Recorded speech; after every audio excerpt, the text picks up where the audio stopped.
Están invitados el equipo de la Secretaría de Salud de Medellín, que en el convenio a sitio de salud que opera el Centro Nacer de la Universidad de Antioquia trabaja en el acompañamiento a la ciudad por la disminución de la sífilis gestacional y congénita.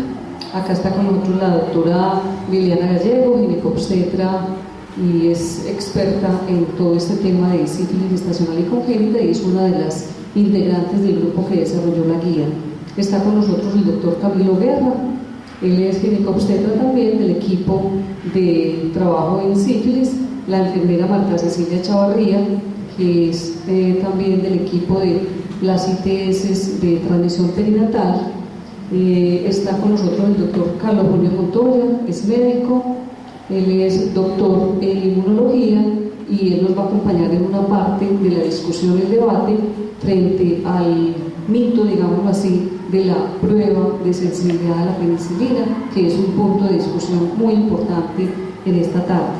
Y también va a estar con nosotros la doctora Elena Vallejo, ella es pediatra también del equipo de sífilis gestacional y congénita. Con ella también vamos a trabajar algunos componentes de especialmente la atención a los niños con sífilis congénita.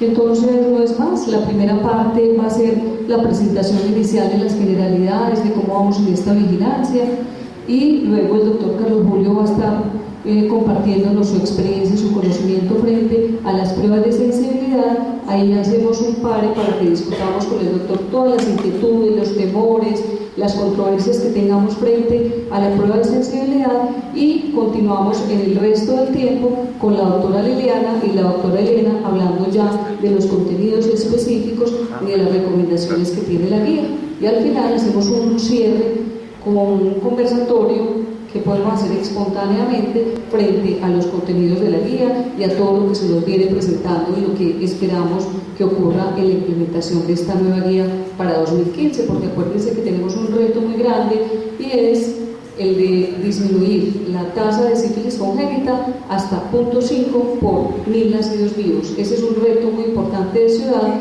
que es posible que si estamos juiciosos en su aplicación y seguimiento lo podamos lograr. Entonces los dejo con la doctora Liliana Gallego. Bienvenidos y muchas gracias.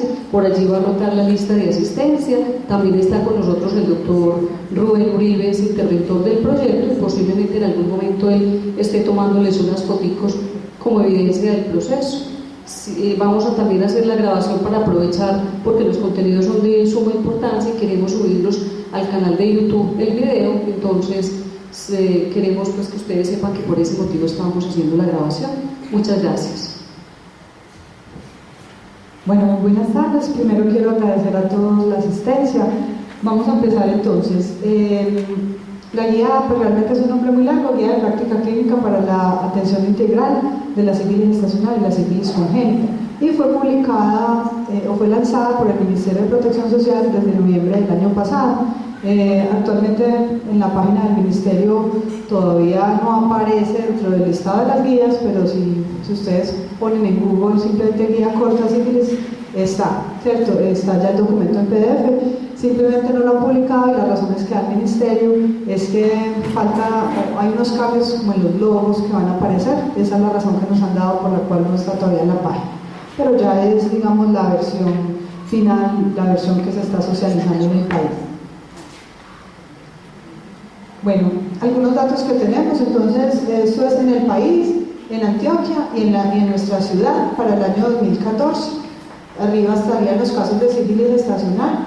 Este es el dato reportado en el Civigila de Colombia, o sea, 5.000 casos de gestantes con sífilis y 1.583 de niños recién nacidos con sífilis congénita. Van a ver que aquí hay dos, digamos, números. El de atrás es como lo reportado en Civigila, y después de hacer algunos ajustes de casos duplicados, de casos de otros departamentos, de casos excluidos, quedamos en Antioquia con 482, de los cuales 212 son de Medellín. Para sífilis congénita, en Antioquia, después de hacer los análisis, pues los equipos de vigilancia de la Secretaría, pues tanto seccional de Antioquia como de seccional de Medellín, que están en convenio con la Universidad de Antioquia, el total de casos fueron 105, y para Medellín, pues de esos 105, Medellín se lleva 43 casos de sífilis que cumplen pues los criterios de definición de caso según la definición que traíamos desde el año 2000, desde la resolución 4212, que para pues, esta nueva guía que vamos a ver hoy ya cambia la definición de caso, ¿cierto? A partir de los niños recién nacidos, desde el 1 de enero, pues debemos adoptar la nueva definición. Bueno, esta gráfica muestra las tasas de sífilis congénita por cada 1000 nacidos vivos y compara Colombia, Antioquia y Medellín. Sé que de atrás pues no ven porque no se está viendo muy bien la imagen por colores y la iluminación y los numeritos no permiten, pero más o menos les voy a decir. Entonces, la gráfica de color amarillo es Colombia, ¿cierto? Aquí vemos mientras más notificación, pues se aumenta aquí la tasa, estamos hablando del año 2009, tasa de 3 por cada 1000 nacidos vivos. La disminución en Colombia ha sido muy lenta y estamos en 2,6 casos por cada 1000 nacidos vivos. Si vemos esta lineecita, ¿cierto?, que va en caída, es la lineecita de Medellín, que sería 1,6, y esta sería la lineecita de Antioquia, 1,4. No se ve muy bien el color Antioquia y Medellín, que la Medellín es como el más azulito del sí. Y la meta es esto que realmente es roja, aquí se ven como negra, es la meta estipulada en el plan de eliminación de la sífilis estacional y congénita de Colombia, donde pues se quiere que la meta para 2015 sea 0,5 casos por cada 1000 nacidos vivos. Entonces, si vemos, pues nos falta trabajo para llegar a la meta, ha habido una disminución gradual, sin embargo, digamos que necesitamos disminuir más el número de casos. Vamos a ver de pronto cómo la nueva guía puede contribuir también a ello, por el hecho de haber cambiado la definición de caso. Entonces, para Medellín serían 2014 1,5 casos por cada 1000 nacidos vivos, que equivale a esos 43 casos que les mencioné, entre 27.515 nacidos vivos, y Medellín aporta entonces el 40% de todos los casos del departamento. En esta tabla vemos los factores determinantes que después del análisis de cada caso de sífilis congénita tratamos de dilucidar qué fue lo que llevó a que se presentara cada uno de los casos. Entonces en Medellín anotamos 42 porque hay un aborto, pues como no hay recién nacido, hay cosas que no aplicarían, como no es un embarazo pues como digamos completo. Entonces vemos que en Medellín para el año 2014 y en general pues en el tiempo se ha mantenido como principal factor la falta de realización de control prenatal. Entonces, a pesar de que tenemos una alta cantidad de pacientes que hacen control prenatal y se habla de más del 97% en Medellín, pues es como si ese poquito 3% estuviera cayendo aquí precisamente en las que se infectan con sífilis. Entonces, 47% es su principal factor determinante, fue no haber hecho control. Un 21% pues tuvieron infección al final del embarazo, entonces ya no alcanzan el tratamiento o se reinfectaron. Y ya los otros son menores, ¿cierto? Consultan al final del embarazo o no se adhieren al tratamiento.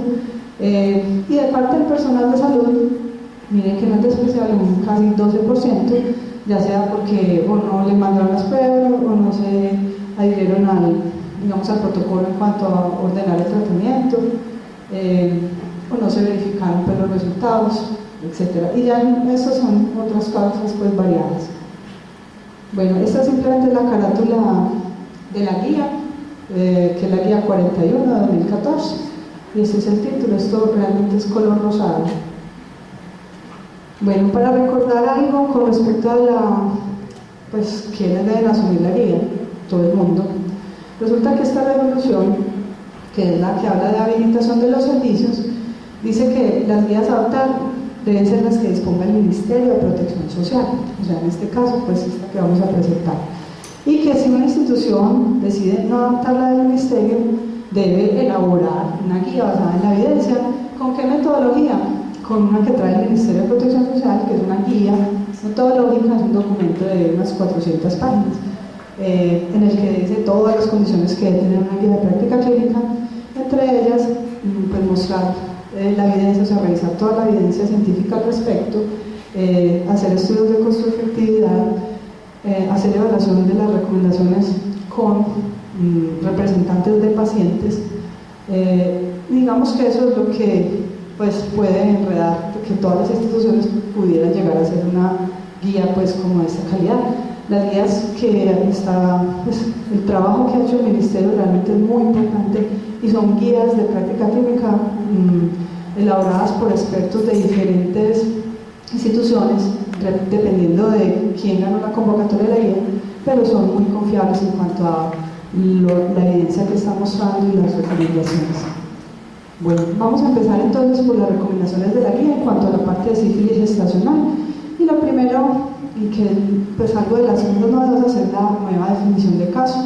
Anteriormente era una sola, ya tenemos sífilis gestacional probable y confirmada. Entonces, ¿qué sería la probable? Creo que todos están leyendo, ¿cierto? Mujer gestante, puérpera o con aborto en los últimos 40 días, con o sin, ¿cierto? Clínica, o sea, que tenga o no hallazgos clínicos de sífilis.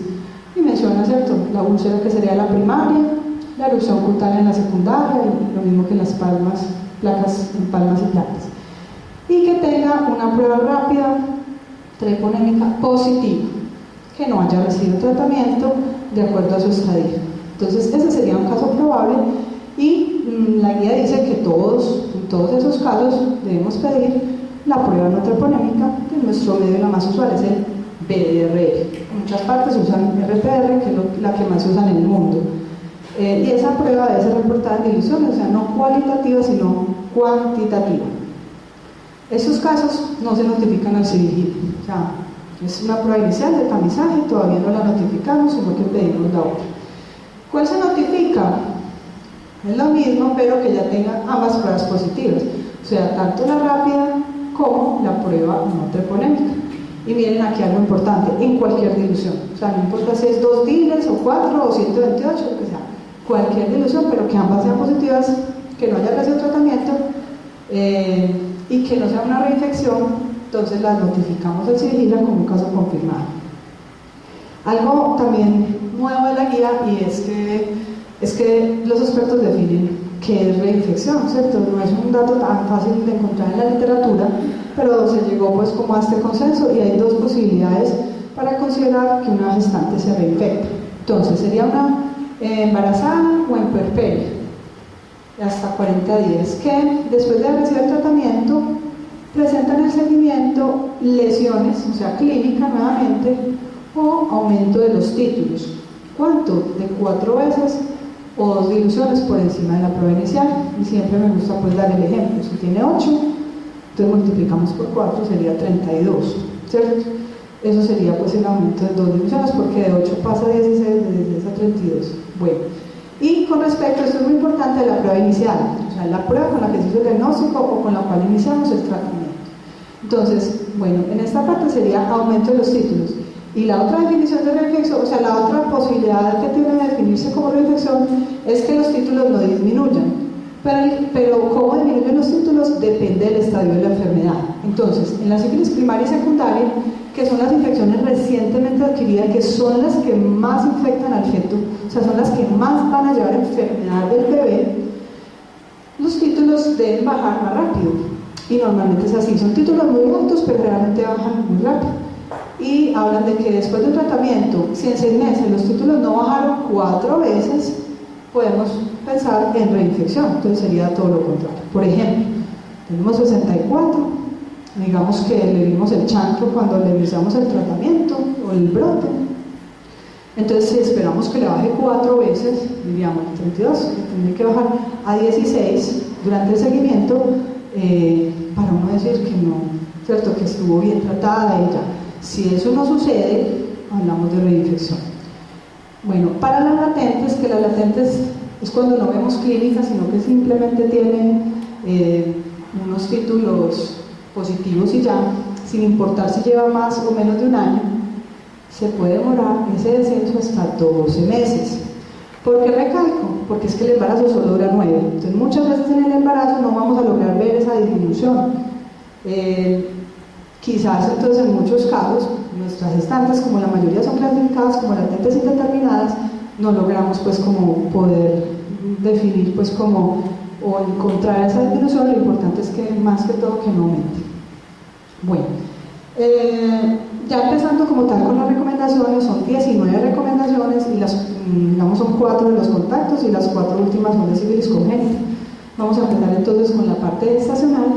la primera recomendación se refiere a la historia clínica. Dice que todas están que inician pues el control, hágale una historia completa y pregunte por los antecedentes relacionados con ITS, si ha tenido lesiones, si tiene factores de riesgo o si la han diagnosticado o tratado previamente para una ITS.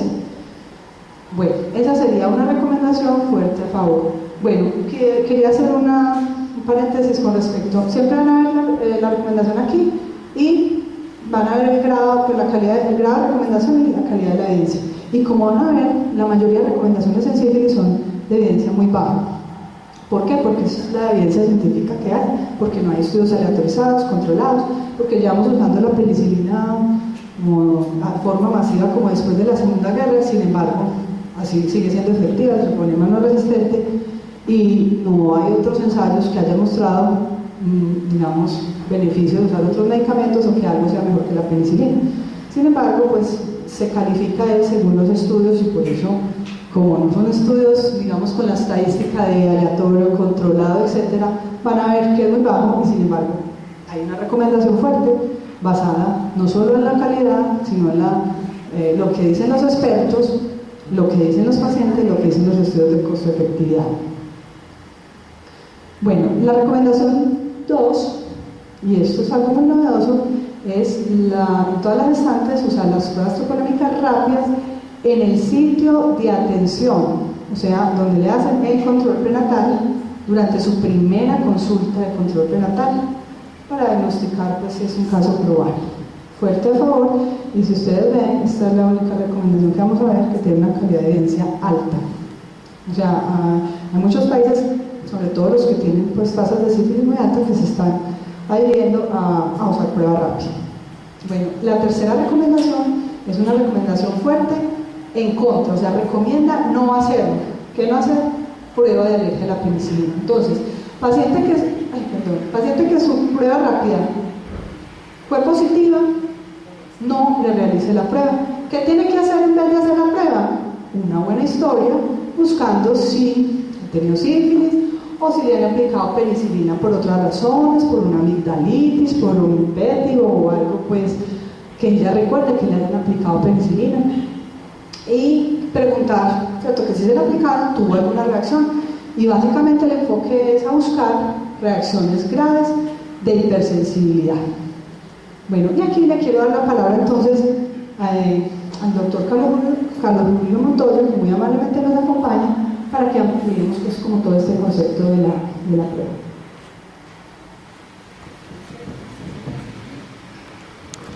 Muy buenas tardes para todos.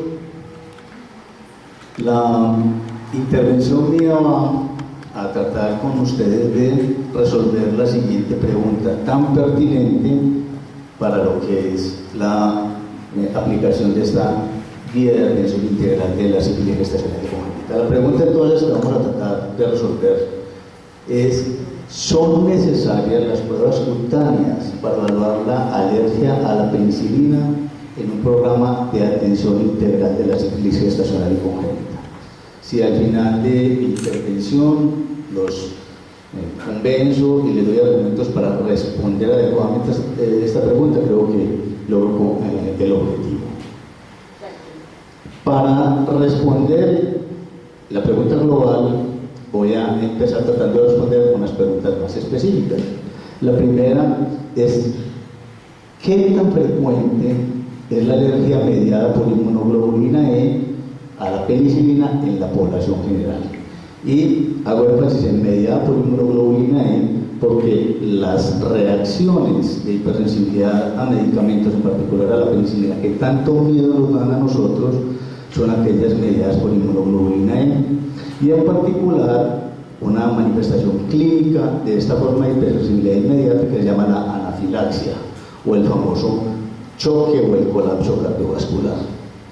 Miremos en primer lugar entonces qué está dentro de todo el universo de lo que nosotros llamamos las reacciones adversas asociadas al consumo de medicamentos.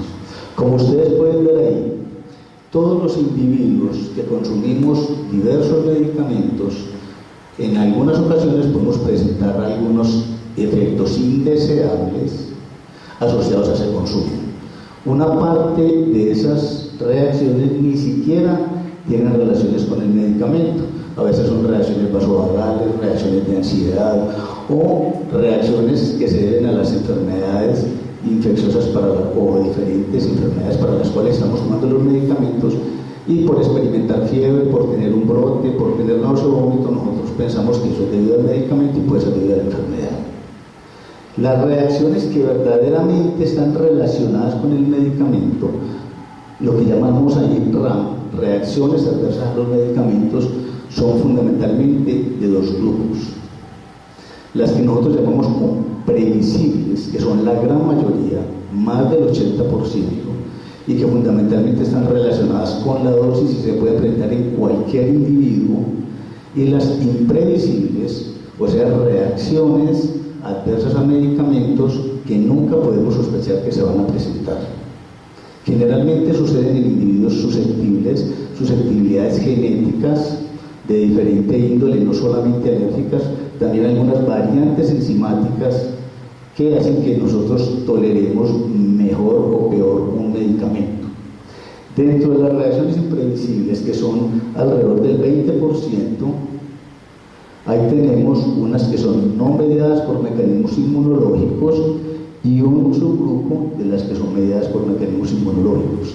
Dentro de este subgrupo están las famosas reacciones inmediatas o mediadas por inmunoglobulina E. Entonces, lo primero que queremos mirar con esta diapositiva es entender que desafortunadamente para la población general, incluidos muchos de los prestadores de servicios de salud, cualquier reacción adversa a un medicamento siempre adquiere la denominación de alergia. Es que yo consumí el medicamento y reaccioné normal, me dio alergia. Y como podemos ver acá, las verdaderas alergias a los medicamentos representan un porcentaje no mayor de lo que es el conjunto grande de todos los efectos anormales asociados al consumo de medicamentos.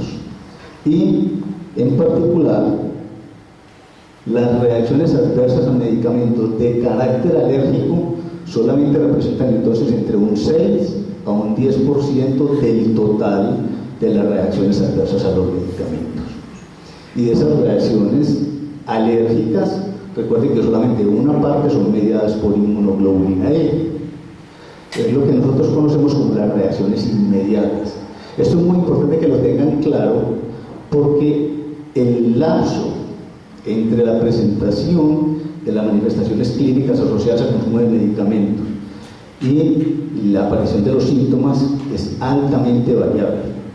Hay enfermedades como el TRES que se puede presentar hasta 2 y 3 meses después del consumo del medicamento. Aquellas graves que son mediadas por inmunoglobulina E se presentan en la primera hora, por eso se conocen como reacciones inmediatas. Estas manifestaciones son altamente heterogéneas, aún las mediadas por inmunoglobulina E. Pueden ir desde casos muy leves hasta casos muy graves como la anafilaxia y muerte. Pero no toda reacción alérgica es anafilaxia, eso es muy importante que siempre lo tengamos claro. De hecho, las reacciones anafilácticas habitualmente son las menos frecuentes, como se lo voy a mostrar enseguida. Es muy importante que consideren que en esas reacciones mediadas por inmunoglobulina E o inmediatas existe un gran subdiagnóstico, lastimosamente. Muchas personas que presentan no anafilaxia, sino urticaria, angioedema, asma, no son estudiados en el momento oportuno, como lo vamos a ver ahora. Y todo lo contrario, también hay un gran sobrediagnóstico de lo irreal. Llamamos alergia a una gran cantidad de manifestaciones no inmediatas o inmediatas que no tienen nada que ver con sensibilidad anormal a un medicamento. Como datos, les traigo diferentes estudios, aquí les muestro 3. Un estudio de Portugal con 1.426 niños, en los cuales les preguntaba a los padres de los hijos que iban a recibir medicamentos si habían sido alérgicos alguna vez a algún medicamento o algún antibiótico, y miren cómo los padres en un 6% reportaron que sí. Así viejo ha sido alérgico a un medicamento. Cuando se hacían los estudios, solo se confirmaba alergia en un 0.2% de los niños. Ahí vemos como hay un registro de lo real, porque muchas manifestaciones asociadas al consumo se interpretan como alérgicas. El otro estudio de más de 90.000 pacientes que iniciaban tratamientos antibióticos y sin dicho seguimiento, los médicos reportaron 330 casos de alergia, de los cuales 210 casos pudieron ser confirmados por los alergólogos, o sea, un 0.23% del total. Y también en este caso muy importante, de 1.790 pacientes tratados con penicilina para fiebre reumática y seguidos por 2 años, se presentaron 57 casos de hipersensibilidad, un 3.2 de los pacientes, la mayoría casos leves, y solamente existieron 4 casos de anafilaxia.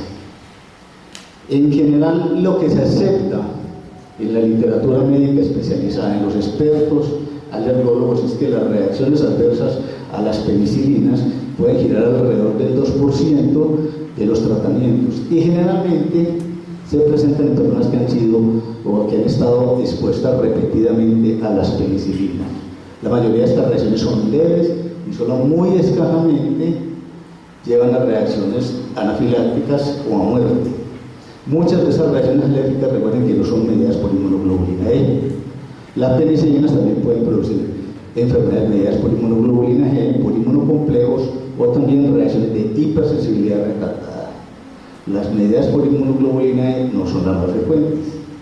Datos interesantes para ustedes: 6% de las personas que ingresan a un hospital y van a recibir medicamentos se reportan como alérgicos a la penicilina, y solamente en un 5 al 10% de ellos se pueden confirmar reacciones alérgicas verdaderas. O sea, es una cosa bastante rara.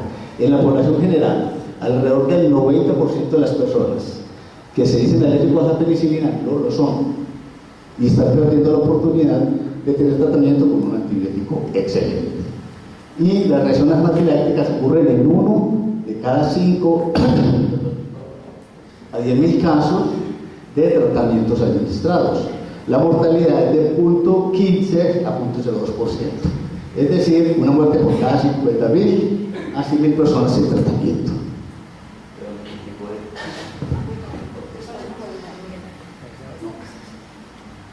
Bueno, entonces, hasta acá lo que les quise decir es que las reacciones a la penicilina mediadas por inmunoglobulina E no son las reacciones más frecuentes. A continuación, diremos la segunda pregunta: ¿se deben utilizar las pruebas cutáneas para evaluar la alergia a penicilina en la población general? Eso es muy importante.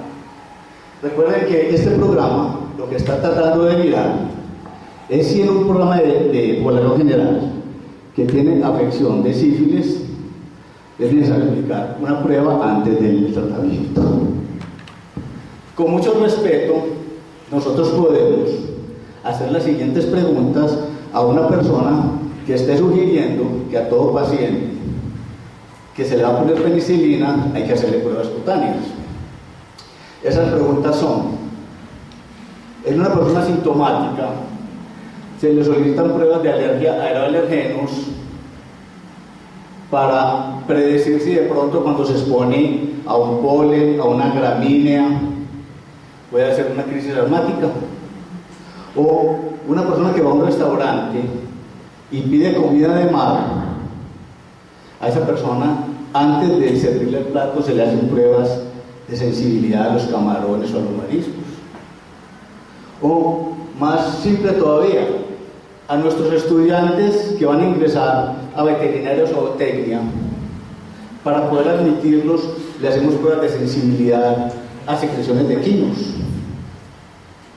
O a los que amamos las caminatas ecológicas nos exigen pruebas de sensibilidad a picaduras de avispas o de abejas antes de permitirnos participar de una caminata. ¿Sí? Y hay muchos más ejemplos. Desafortunadamente la reflexión no sé si la alcancen a leer, pero las pruebas para evaluar la sensibilidad a un alergeno no son pruebas de tamizaje, son pruebas que se le hacen a personas que han presentado reacciones inflamatorias agudas muchas de ellas recurrentes ante la exposición a alergenos. Uno, si tiene un hijo, un familiar rinítico o asmático, lo manda al servicio de alergología y allá le hacen las pruebas, pero uno no manda al hijo sano a evaluarlo, a ver si de pronto es alérgico a un ácaro y entonces tiene que irse a vivir a la luna o a otro planeta, porque ácaros hay en todo el mundo, ¿cierto? Entonces, las pruebas para evaluar la sensibilidad a alergenos no son pruebas de tamizaje, son pruebas que se utilizan para el estudio de personas que han presentado reacciones inflamatorias ante la exposición a una sustancia potencialmente alergénica. Cuando no está indicada una prueba de sensibilidad a alergenos, en el caso particular de la penicilina o para medicamentos, para certificar la posible existencia de alergia a fármacos que no se han administrado previamente, o para evaluar a individuos que han recibido un fármaco y nunca han hecho ninguna reacción anormal. No tiene sentido. Si alguien no se ha expuesto, ¿cómo va a estar sensibilizado? Y el que se ha expuesto repetidamente y no ha hecho reacciones, sabemos que no tiene un background genético que le haya permitido sensibilizarse. Para estudiar una reacción adversa a un medicamento muy lejana en el tiempo, si una persona tuvo una reacción adversa a un medicamento más de 3 años atrás y no se ha expuesto nuevamente al medicamento, muy posiblemente ya no tiene inmunoglobulina E en ninguno de sus mastocitos y basófilos. Entonces las pruebas, así sea alérgico, van a ser negativas. También para confirmar la historia clara del episodio de la anafilaxia.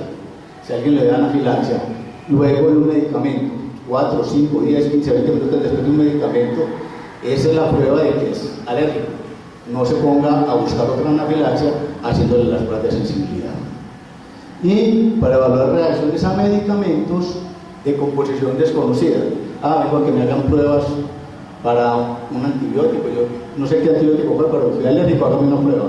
O fui alérgico a los analgésicos o a los AINES. Nos hacen pruebas para algo que no sabemos qué es. Importante, las pruebas de sensibilidad no son pruebas de tamizaje, no se hacen en la población general, y mucho menos las pruebas de alergia a la penicilina. Bueno, ¿cuándo sí están indicadas las pruebas de sensibilidad a la penicilina? Entonces, para evaluar en una persona que muy recientemente tuvo un episodio de hipersensibilidad inmediata ante una exposición a una penicilina y se quiere certificar por un especialista que esa persona verdaderamente es alérgica y nunca más debe consumir ese antibiótico. En este caso particular, las penicilinas. Además de eso, que sean personas que requieran la penicilina como una opción de tratamiento y que no haya otra posibilidad o las otras posibilidades no son adecuadas.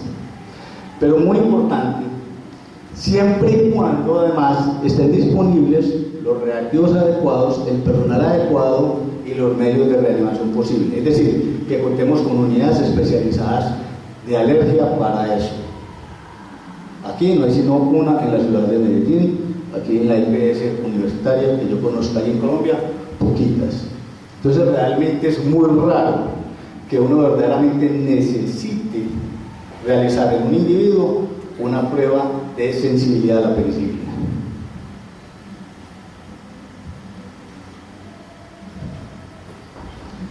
Y para acabar de ajustar, les voy a contar una cosita. ¿Cómo se hace una prueba de sensibilidad a la penicilina?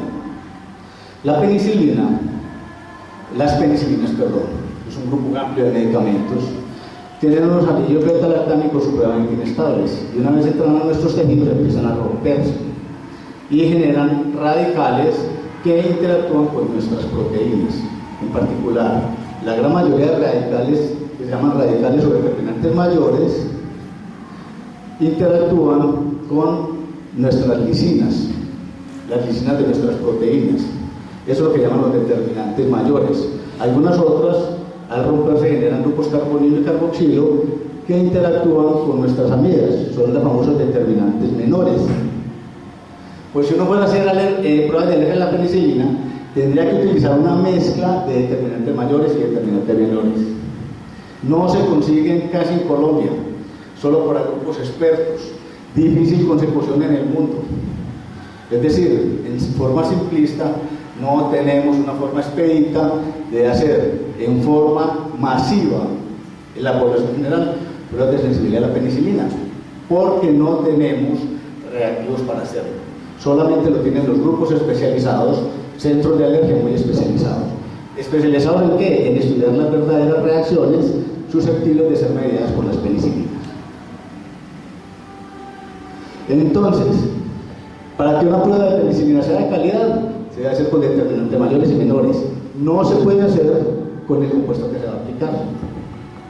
No se hace con el poquito de benzetacil ni con el poquito de la penicilina G. Eso es un error. Puede generar falsos negativos y generar falsos positivos.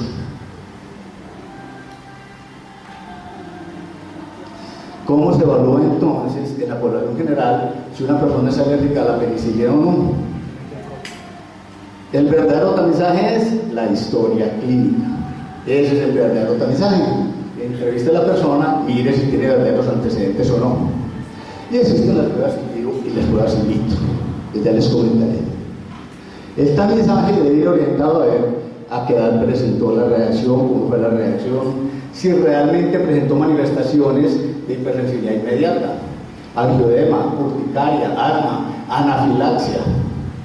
¿Sí? ¿Qué tratamiento tuvo? Es que me da alergia, yo voy para casa y no me pasó nada. Muy posiblemente no fue una reacción importante. O tuvieron que hospitalizarme, me tuvieron que conectar un ventilador, casi me muero. Ya uno sospecha que hubo una anafilaxia, ¿cierto?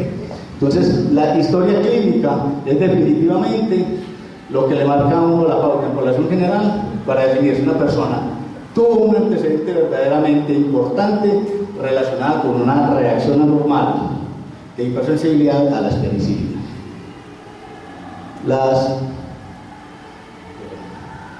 Las pruebas cutáneas tienen los problemas que les dije. Tenemos que tener determinantes mayores, determinantes menores, deben ser aplicados en sitios específicos por expertos y tienen que ser temporalmente adecuadas. Si la reacción fue hace años, nos va a dar un falso negativo muy posiblemente.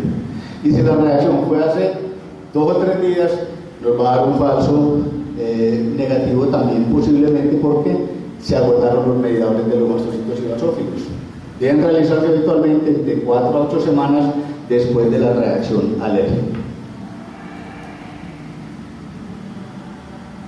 ¿Qué antecedentes hay de reacciones alérgicas mediadas por inmunoglobulina E a la penicilina benzatínica en mujeres con sífilis?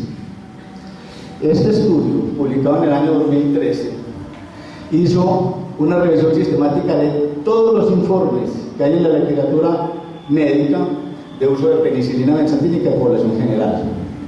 Encontró más de 2.700 reportes, de los cuales solamente 13 eran estudios clínicos bien hechos dirigidos a establecer el efecto y los efectos secundarios de la penicilina benzatínica.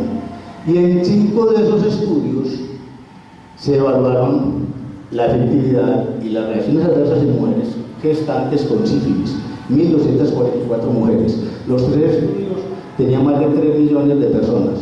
Estos 5.244 mujeres. No se observó ningún evento adverso serio en las mujeres que recibieron penicilina benzatínica, sin necesidad de prueba, prácticamente. Solamente hubo una reacción y fue una reacción cutánea leve. En total, en los 3 millones y más de personas tratadas, solamente existieron 6.377 episodios de reacciones adversas a los medicamentos.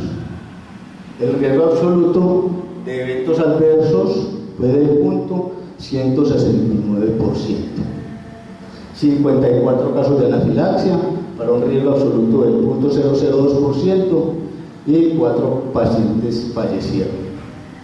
El estimativo con estos datos es que el uso de la penicilina en población general con buena historia clínica, sin necesidad de prueba de hipersensibilidad, puede asociarse a la presencia de 3 casos de anafilaxia por cada 100.000 personas tratadas.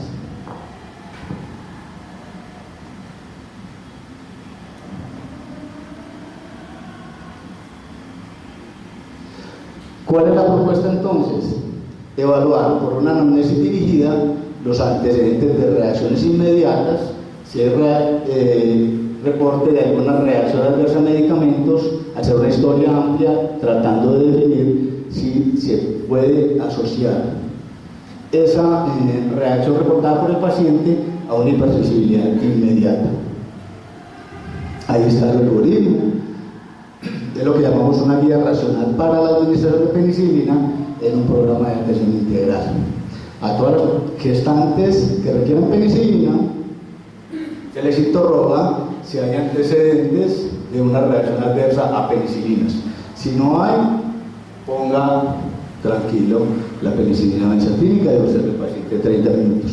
Si hay antecedentes de reacciones, haga un buen interrogatorio tratando de definir si esas reacciones tuvieron alguna reacción inmediata. Primera hora, urticaria, angioedema, asma, anafilaxia. Si no hay ninguna cosa que haga sospechar una reacción inmediata, ponga la penicilina benzatínica. Si existe un antecedente, haga desensibilización. La desensibilización, tanto oral como parenteral, permite en más del 95% de los casos, con éxito, administrar las dosis terapéuticas de los medicamentos involucrados en las reacciones de hipersensibilidad. Y la mayor experiencia en el mundo existe con las penicilinas y con medicamentos a base de plata utilizados para quimioterapia en cáncer. Es una excelente alternativa. Una persona que tenga un antecedente claro no se debe remitir al alergólogo, porque entonces eso va a dilatar el proceso. Va a ser que muy posiblemente si se hacen pruebas de falsos negativos y el paciente se priva de recibir una terapia que le debe venir. Conclusión entonces. La respuesta a la pregunta inicial es no. No se debe exigir rutinariamente una prueba cutánea de sensibilización a alergia a la penicilina, porque no es una prueba de tamizaje en personas que no hayan tenido reacciones adversas o que no hayan consumido penicilina.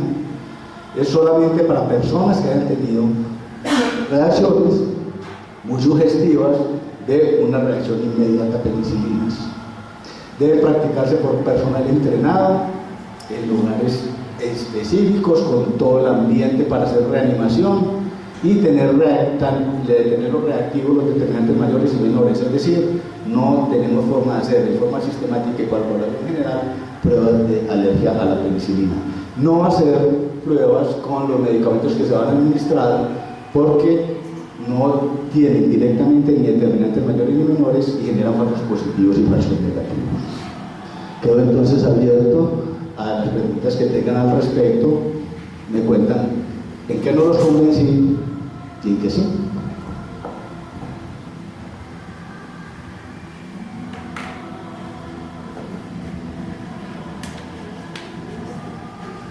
Doctor, Sí. En caso, pues ya sabemos que es muy poca la probabilidad, pero en ese caso, cuando se hace la desensibilización, ¿tendría uno con la desensibilización ya queda tratada en la paciente o se hace la desensibilización y después se haría el tratamiento? Bueno, la pregunta entonces es si una paciente se le hace desensibilización, si entonces ya se le puede hacer el tratamiento.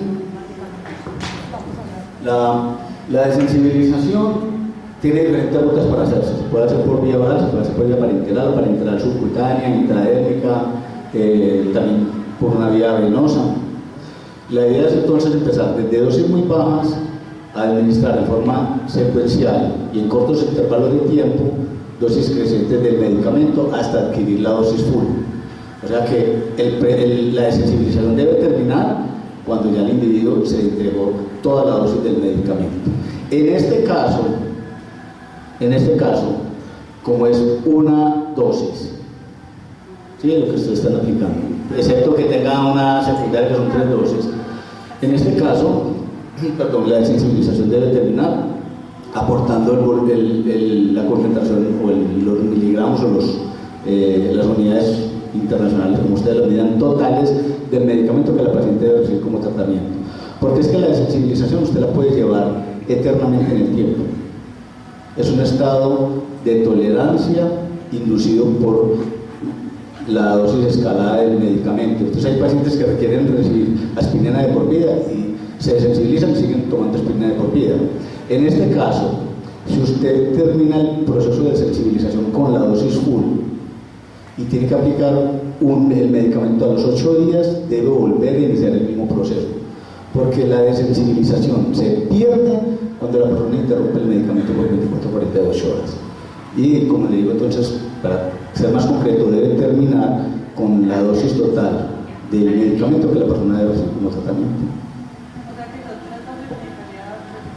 De desensibilización, porque suspender el tratamiento una semana hace que se pierda completamente. La desensibilización es muy poderosa y se mantiene mientras usted administra el medicamento.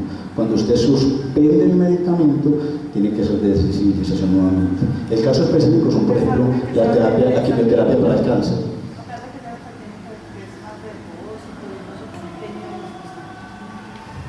Ven, ya que es darle más la mano a la seguridad y sería mucho más seguro nuevamente hacer el proceso de sensibilización. Si uno sospecha que la persona tiene una reacción alérgica, mejor. Y como les digo, el caso particular es el caso de los medicamentos de la quimioterapia para el cáncer, que son pacientes que pueden recibir ciclos espaciados en el tiempo. Hay que hacerse sensibilización cada que se va a colocar el medicamento. Y otra pregunta como para ser más preciso. Usted habla de una temporalidad de 3 años de que si no se ha expuesto al medicamento hay una desensibilización porque no están los mastocitos, ¿cierto?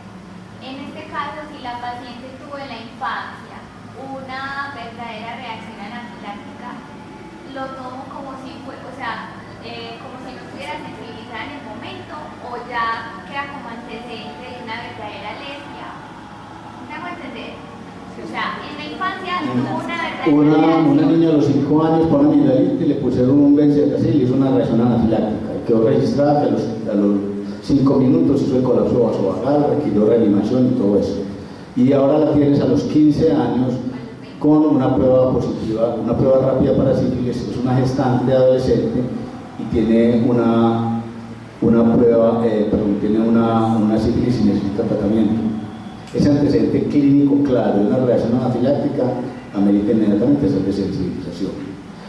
Lo que usted me está preguntando tiene toda la razón. Esas personas, si no se han expuesto a la penicilina, muy posiblemente no tengan inmunoglobulina en sus mastocitos y basófilos y podrían recibir la penicilina supuestamente sin ningún riesgo. Sin embargo, potencialmente es una cosa que yo no recomendaría, porque muchas de nuestras vacas, muchos de nuestro ganado recibe en forma anormalmente profiláctica penicilinas o antibióticos como parte del manejo en los actos de ganado donde se produce la leche, y a veces en la leche pueden venir algunas trazas. También el Penicillium lactatum es un hongo que está en el ambiente. Entonces yo no me confiaría mucho de que una persona que hace 10 años hizo una anafilaxia, ahora darle la penicilina simplemente diciendo, como hace 10 años fue, muy posiblemente no tiene inmunoglobulina, y creo que es un riesgo que no se debe correr. ¿Alguna otra pregunta? Sí, análogo o a penicilinas modificadas, las cruzadas, en el caso de las cruzadas, Las reacciones cruzadas a alergia a medicamentos, cefalosporinas, en el caso particular de las cefalosporinas, las reacciones cruzadas se presentaban sobre todo con las cefalosporinas de primera generación. No se observa mucho en cefalosporinas de segunda y tercera generación. Se ha utilizado una penicilina de una cefalosporina de primera generación de una persona tiene un antecedente claro de una reacción anafiláctica a penicilina. Idealmente debería hacerse la sensibilización, tener cuidado con la administración de ese medicamento. Pero la otra cosa es que generalmente las reacciones cruzadas no generan ningún tipo de reacción. Las personas que son sensibles a la penicilina y tienen antecedentes de reacciones severas, cuando hacen reacciones por cefalosporinas de primera generación, hacen reacciones más leves. De todas maneras, eso es una cosa que se ha observado y se debe manejar con precaución. No aplica para este caso porque la indicación fundamental para el tratamiento de la cirugía gestacional es la penicilina mesalítica. Pero en el ámbito de las reacciones cruzadas a medicamentos sí hay que tener la precaución. Ahí es ya eso se consulta al experto alergólogo, eso es lo que llaman las pruebas de provocación, los test de provocación. ceftriaxona. Con Ceftriaxona de tercera. Por eso. La posibilidad de hacer cosas con penicilina es lo más como se observó con penicilina de primera generación. Las de segunda y tercera generación son bioquímicamente supremamente diferentes. ¿Por quién debe ser dirigida la sensibilización? ¿Cuáles son los pasos de esta y dónde se tiene que realizar? ¿Cuáles son los En la guía está, ahorita si quieren pues lo podemos mirar porque está la guía, o sea, en la guía está eso, la guía está por la sensibilización. el protocolo, hace el Sí, protocolo. ahorita lo vamos a ver, ¿sí? Doctor Carlos Julio Montoya, le agradecemos entonces su participación. Excelente toda la información que nos pudo compartir, creo que queda pues muy claro como todo este tema, muy, pues con mucha profundidad. Bueno, entonces vamos a seguir donde íbamos y ahorita le damos respuesta. Doctora Liliana. Hay otra pregunta. No, de pronto más un comentario y es que el tema sigue generando mucho miedo a pesar que ya está la guía y que la gente la está. No, que a pesar que existe la guía y hemos venido debatiendo el tema desde hace ya un cierto tiempo, pues siento uno que hay muchos temores todavía en el personal de la salud y cuando nos acercamos a algunos profesionales de enfermería o auxiliares que son los que aplican la prueba, siguen diciendo, yo ni loca aplico una prueba de esas sin prueba de sensibilidad, aplico penicilina sin una prueba de sensibilidad. Yo creo que tenemos que empezar a trabajar un poco con los gerentes, incluso con los directores de los servicios de urgencias, a empezar a recoger esas pruebas de sensibilidad que uno sabe que todavía están en los servicios de urgencias y sabemos que no hay pertinencia en el uso, empezar a trabajar un poco desde las direcciones, porque incluso hace poquito tuvimos una reunión con el equipo de la Secretaría Seccional de Salud y Protección Social, con la gente de calidad y red de servicios y pusimos el tema en la mesa y ellos son claros que ellos no están objetando el que se haga, pero al final de todas formas el director decía, a mí sí me gustaría tener una cosa bien segura por si de pronto yo como gerente tuviera una demanda, me pasara algo y vaya usted a saber que sigue siendo como un cierto temor muy grande a pesar de las evidencias. Yo creo que tenemos aquí un nivel de confianza muy grande y tenemos que seguir trabajando desde la gestión con los gerentes mismos y ya desde el trabajo con los médicos, diría yo, a retirar de las fórmulas la orden penicilina, PPS, por ejemplo, que es una cosa tan de rutina, ir retirando como esas cosas que son tan rutinarias y que ya está tan demostrado que no son necesarias. Y el tema de habilitación. Sí, yo creo que básicamente es un reto cambiar como lo que hemos hecho toda la vida por algo nuevo, pero que sabemos que es basado en la evidencia. Entonces, es un reto. Y me despido del doctor Carlos Julio, que está exacto, se debe. No. Sí, pero vuelvo a ser enfático. O sea, cuando esas resistencias se presentan, hagamos las preguntas con respeto. O sea, usted a toda persona. Oiga, usted se iría con su familia al parque Arpí a pasear sin que usted y sus hijos fueran sometidos a una prueba de sensibilidad de veneno de avispas o de abejas. Porque es que al menos cuando uno le está poniendo la penicilina, pues ahí es un profesional médico que al menos sabe, pues debe saber reanimar a una persona, pero si usted le da una reacción de hipersensibilidad inmediata a una avispa o a una abeja en el medio del monte, pues está perdido, la mortalidad es más elevada. Entonces usted se iría con su familia a pasear sin saber si sus hijos no tiene sentido. Eso no son pruebas de tamizaje. Las pruebas de estudio de hipersensibilidad son para evaluar personas que han presentado reacciones inflamatorias, muy posiblemente relacionadas con la exposición a un alergeno. Entonces, las pruebas de sensibilidad para ácaros se le hacen a un asmático, a un reumático, a una persona que tiene una dermatitis atópica severa, las pruebas de alimentos igual, las pruebas de sensibilidad a los medicamentos, en el caso de las penicilinas se le hacen a personas que hayan detectado reacciones asociadas a la administración de penicilinas en un tiempo prudencial de 1 hora y que no se ofrece una reacción inmediata. Eso no son pruebas de tamizaje, no son pruebas de tamizaje. Bueno, muchas gracias. Gracias, doctora, hasta luego. Nos había pedido el tiempo porque tiene otros compromisos. Entonces, sí, creo que ustedes tienen que ser diseminadores de esta información, ¿cierto? que tenemos que cambiar lo que venimos haciendo porque realmente la evidencia científica es más, ¿cierto?, más contundente y creo que aquí fue suficientemente demostrado, ¿cierto?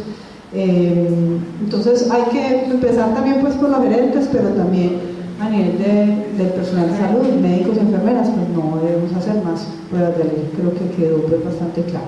Bueno, entonces para que sigamos con la guía, la cuarta recomendación es acerca del tratamiento. Entonces, si hicimos el interrogatorio y esa gestante no tiene antecedentes de reacciones alérgicas a la penicilina, se recomienda el uso de la benzatínica 2.400.000 intramuscular en ese mismo momento. ¿Listo? O sea, hablamos en su primer control prenatal, le dio la prueba rápida positiva, inmediatamente la aplicamos mientras no tenga ese antecedente. Y se continúa, sabemos que vamos a ver ahorita también la recomendación del tratamiento, 1 o 3 dosis dependiendo del estadio. Aquí les traíamos algo también acerca de la resolución de habilitación que salió hace pues, 1 año exactamente, ¿cierto? Es muy larga, pero en esta página aparece pues esta parte donde dice se definen los procedimientos y condiciones de inscripción de los prestadores de servicios de salud y la habilitación de servicios. Entonces dan 2 definiciones para que tengamos en cuenta, porque entonces habrán algunos que aduzcan que es que entonces no podemos poner la penicilina porque nuestro servicio no está habilitado. Resulta que la definición de procedimiento menor es esta, ¿cierto? Procedimientos terapéuticos o diagnósticos, quirúrgicos o no, que como criterios generales, si requiere anestesia, no sea más pues que una local, nunca ni regional ni general, que sea ambulatorio, que no requiere hospitalización ni recuperación y que puede ser hecho en consultorios, servicios de urgencia hospitalarios o en salas, que sea áreas también serían salas destinados, ¿cierto?, para procedimientos menores.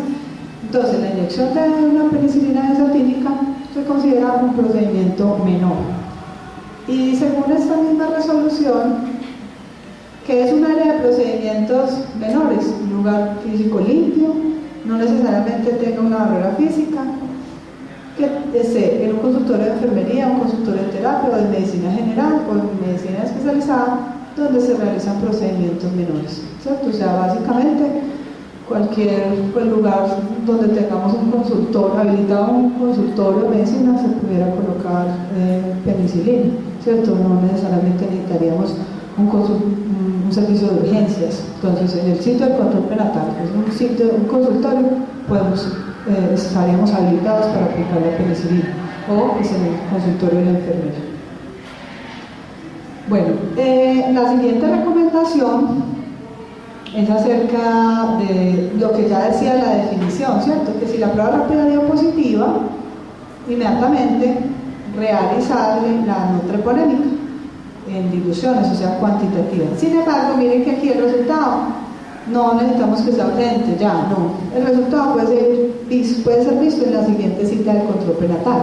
Lo importante de hacer ese día es tratarla, ¿cierto? Interrogarla bien y tratarla.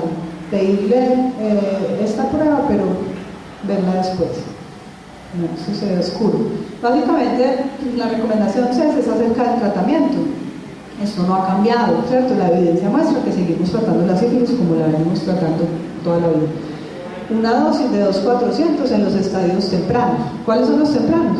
La primaria, o sea, cuando vemos el chanto, la secundaria, que son características de las lesiones en piel, y la latente temprana. La latente temprana es que lleve menos de 1 año de que la paciente se infectó. ¿Cómo sabemos que lleva menos de 1 año?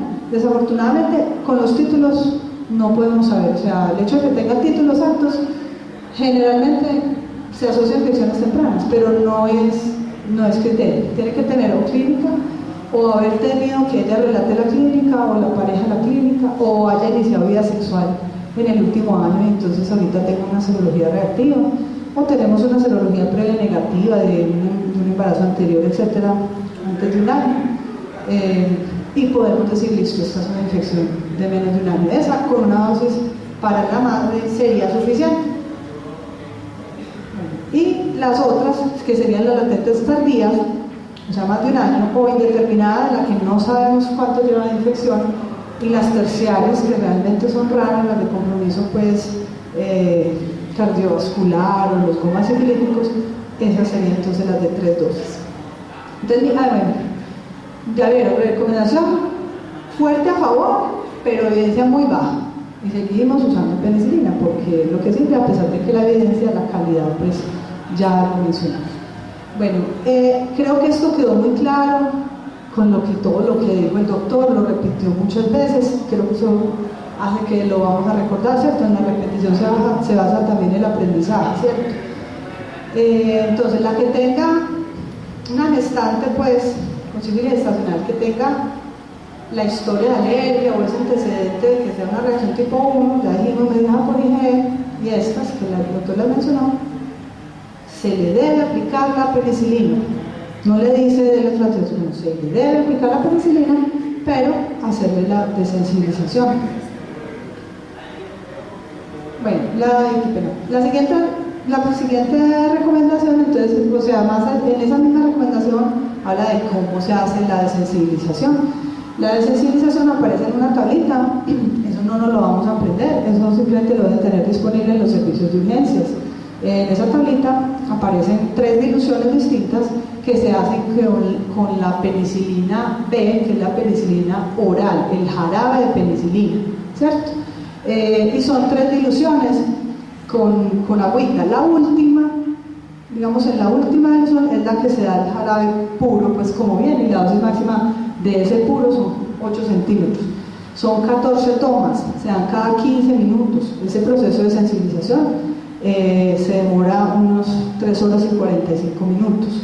Al final de todas las dosis que vamos a dar con una copita de agua, el total de dosis, digamos, el total pues acumulado es 1.296.000 unidades. Después de darle esa dosis, ahí sí le podemos poner el benzetacil.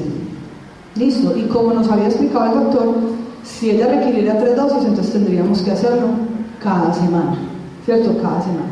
¿Qué dice la guía?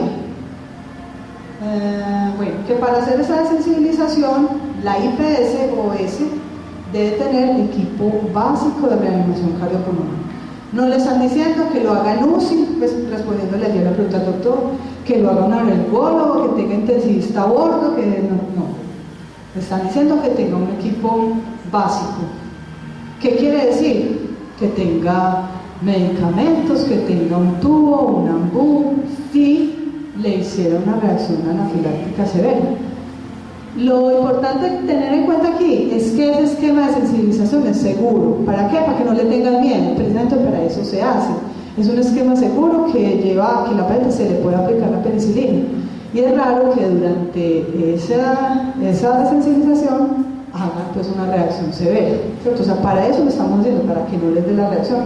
Entonces no hay que tener pues como temor, como de pronto la gente pues aluciría, ¿no? Se le hace su proceso para que se le pueda aplicar. Bueno, esta es una, básicamente de las 19 recomendaciones que trae la guía, hay 3 que son en contra.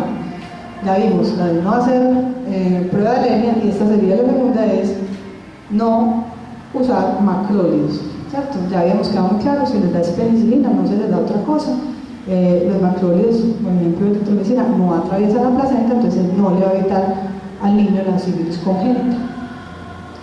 Bueno, la siguiente recomendación ya sería cómo seguir en una gestante que su prueba fue negativa, o sea que esta no tiene sífilis. ¿Cómo voy a seguir en el embarazo? ¿Cada cuánto lo voy a seguir tamizando? Entonces, si la prueba inicial fue negativa, esa misma prueba rápida se la voy a aplicar cada trimestre del embarazo. Y al momento, obviamente, ya del parto, si tuvo un aborto en el aborto, y si tuvo un parto en la casa, pues cuando consulte. Bueno, y si la paciente, ¿cierto?, le diagnosticamos la sífilis, la tratamos, ¿cómo sería el seguimiento? Entonces recordemos que la prueba rápida es una prueba treponémica, es una prueba que deja cicatriz de por vida en el paciente, o sea, siempre le va a salir positiva, o sea que ya no nos sirve para el seguimiento. ¿Con qué la vamos a seguir? Con la prueba que es cuantitativa, que es una no treponémica tipo BRL o RPR, cada trimestre también, ¿sí? El momento del parto, aborto o posaborto de parto domiciliario. Bueno, para el manejo de contacto, entonces hay 4 recomendaciones, están textuales, esta pues está textual. Entonces dice, para la mujer que tenga sífilis y sus, y son varios contactos, ofrecer e implementar consulta de asesoría y valoración en salud sexual con énfasis en ITS.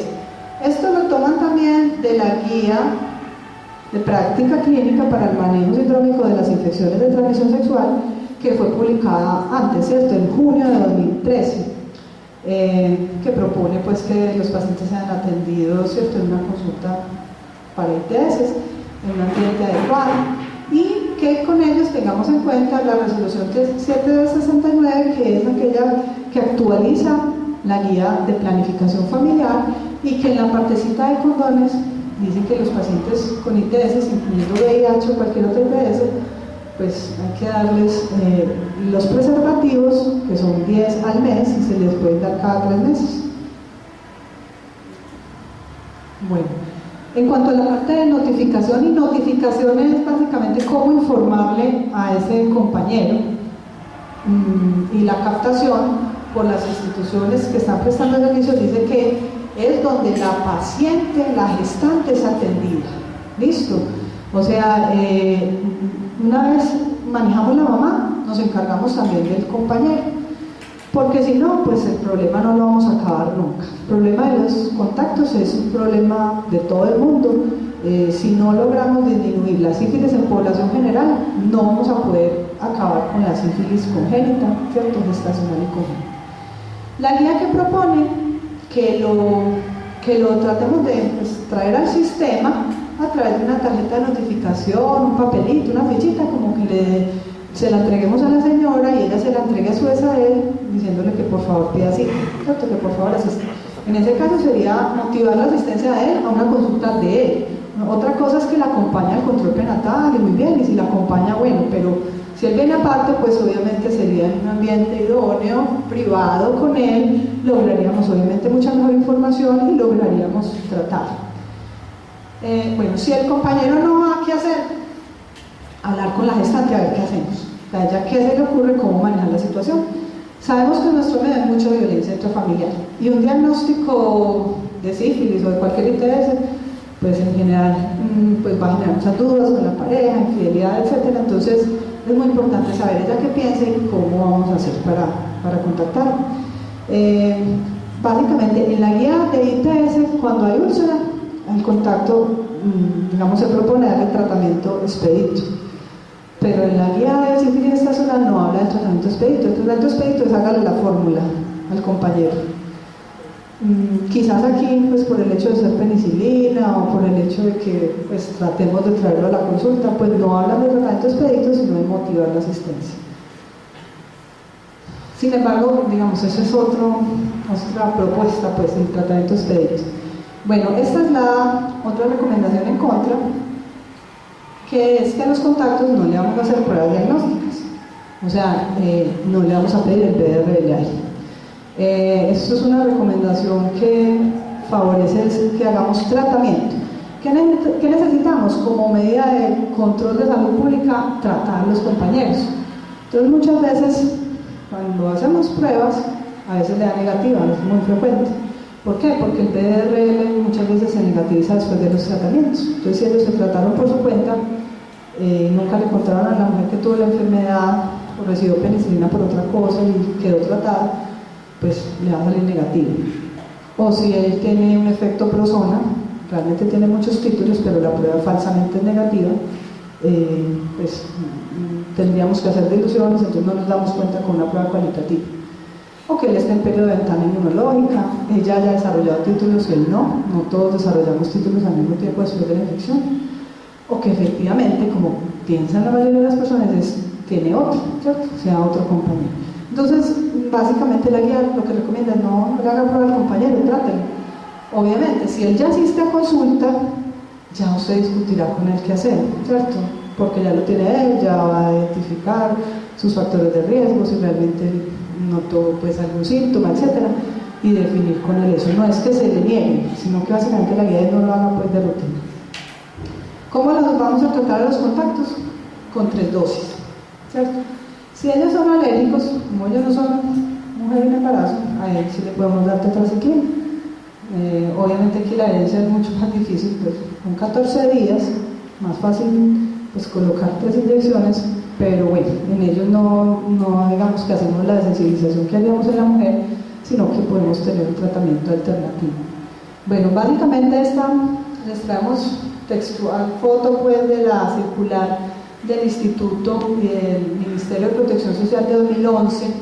Desde esta circular ya hablaban que tanto las IPS como las EPS, ahora de APB, deben garantizar el inicio inmediato y completo del tratamiento a las gestantes y sus contactos, ¿cierto? O sea, ya desde 2011 hablábamos de que hay una obligatoriedad de que se trate a ella de contacto una vez conocemos la prueba.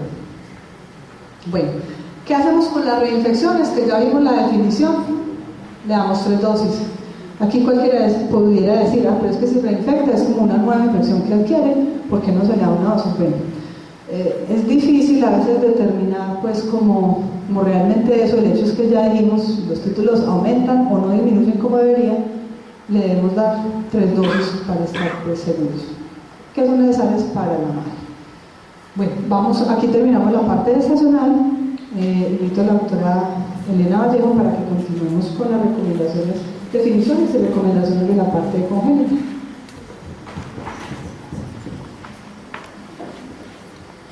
Bueno, muy buenas tardes para todos.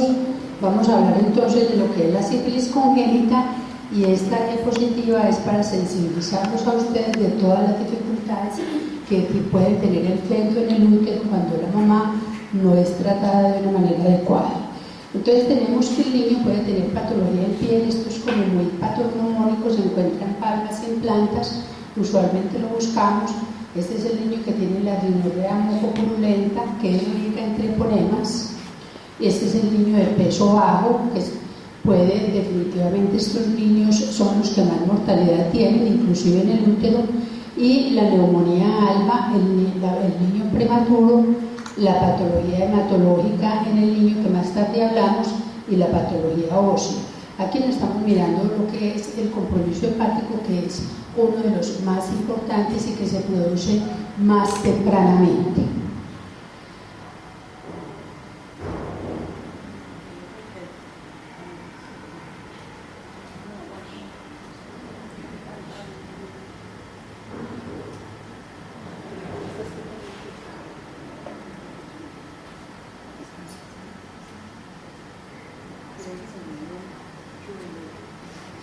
Muy bien, vamos a hablar de lo que es la definición de caso de sífilis.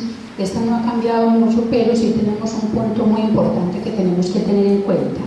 Entonces, es fruto de la gestación, mortinato o nacido vivo de madre con sífilis gestacional sin tratamiento o con tratamiento inadecuado para prevenir la sífilis congénita, sin importar el resultado de la prueba no treponémica BRL del neonato. ¿Qué quiere decir? Que aunque el niño tenga una serología no reactiva, igual lo tenemos que tomar como caso de sífilis congénita si la mamá no fue tratada de una manera adecuada y oportuna.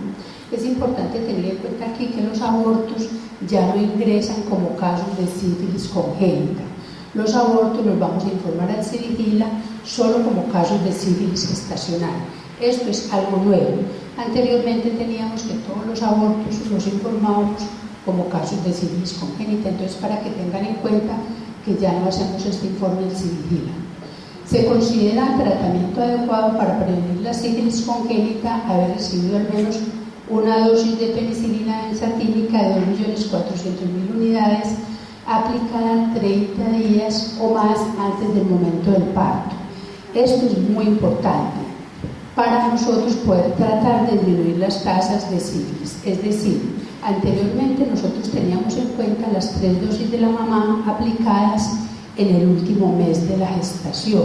Es decir, tomábamos más en cuenta la última dosis que correspondiera para ello. Ya en esta nueva guía lo que vamos a tener en cuenta es la primera dosis de la mamá 4 semanas antes del parto. Ojo con esto, ¿cierto? Aquí con esto creemos nosotros, vuelvo y repito, que vamos a tratar de disminuir las tasas que tenemos actualmente. Bueno, otro caso de sífilis congénita, pues también entra como todo fruto de la gestación con prueba no treponémica o RPR con títulos 4 veces mayores que los títulos de la madre en el momento del parto, lo que equivale a 2 diluciones por encima del título materno, lo que ya dijimos en gestacional también. Si nosotros tenemos una mamá que tiene al parto una serología de 4 días y al hacerle la serología al niño nos da 1 en 16, es un caso de sífilis congénita, aún así hayamos tratado a la mamá de una manera adecuada. Entonces, tener en cuenta pues que para lo único que nosotros hacemos la serología o la prueba no treponémica al recién nacido es para comparar los títulos de la mamá con los títulos del niño y para el seguimiento luego de que el niño nace, que sabemos que es trimestral. Ahora hablamos algo más de eso. También es caso de sífilis congénita todo recién nacido, hijo de gestante con diagnóstico de sífilis en el embarazo actual, con una o varias manifestaciones sugestivas de sífilis congénita al examen físico o con paraclínicos sugestivos. Esta es la diapositiva que vimos anteriormente de cómo es que el niño presenta síntomas o signos que nos puedan sugerir que sí es un caso de sífilis. También es caso de sífilis todo fruto de gestación con demostración de treponema pálido por campo oscuro o inmunofluorescencia u otra coloración de procedimiento específico en lesiones, secreciones, como también placenta, cordón umbilical o material de autopsia. Esto aquí hago un llamadito para que tengamos en cuenta que cuando tenemos la rinorrea mucosanguinolenta es rica en treponemas y podemos mandar esto al laboratorio, o también mandar la placenta, o también mandar el cordón umbilical, que nos ayuda mucho a hacer un diagnóstico etiológico con más certeza. Entonces aquí vemos pues los 4 casos que aplican para un caso de sífilis congénita. ¿Cuál es la clínica entonces? Vimos que es el bajo peso, la prematurez, el pénfigo palmoplantar, el rash, la hepatosplenomegalia, las ragales, rinorrea mucosanguinolenta o hilillos fetales, como es el caso que tenemos aquí, un niño severamente enfermo que tiene hilillos fetales y que posiblemente pues ya esté tan grave que pueda hasta morir. En el cuadro hemático vamos a encontrar, por eso es que es importante que siempre lo solicitemos, el cuadro hemático, para mirar si tiene anemia. Anemia es para el niño de término un hematocrito menor de 35 o para el niño prematuro un hematocrito menor de 30. Podemos encontrar también una reacción leucemoide con unos leucocitos mayores de 35.000 o también una neutropenia marcada con unos leucocitos menores de 5.000. La trombocitopenia está dada por plaquetas menores de 150.000. Entonces, cuando tengamos esto hay que tenerlo pues en cuenta para mirar si hay compromiso hematológico. En los huesos, específicamente en los huesos largos, vamos a encontrar periostitis, bandas metafisiarias u osteocondritis. Por eso es que pedimos la radiografía de huesos largos a todos los niños para descartar.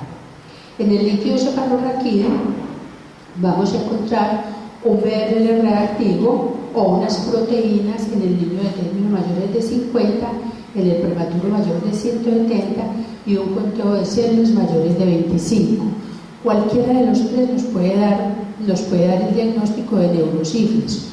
Uno de ellos puede serlo, o la mezcla de los tres. Las pruebas hepáticas también las tenemos que pedir para tener en cuenta estas dos, y con una cifra mayor de 40, aquí tenemos los rangos, podemos definir si estamos ante un compromiso hepático o no.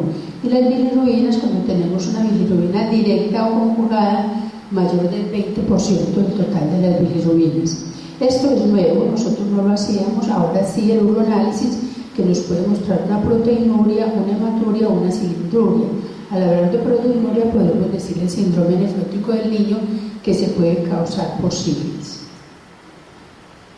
Bueno, en todo recién nacido fruto de la gestación de una mujer con antecedentes de sífilis gestacional en el embarazo actual o con signos clínicos compatibles con sífilis congénita, se recomienda realizar exámenes. Esta es la recomendación número 16, que como ya veníamos diciendo, la evidencia es muy baja, pero igual es importante que la recomendación es fuerte a favor.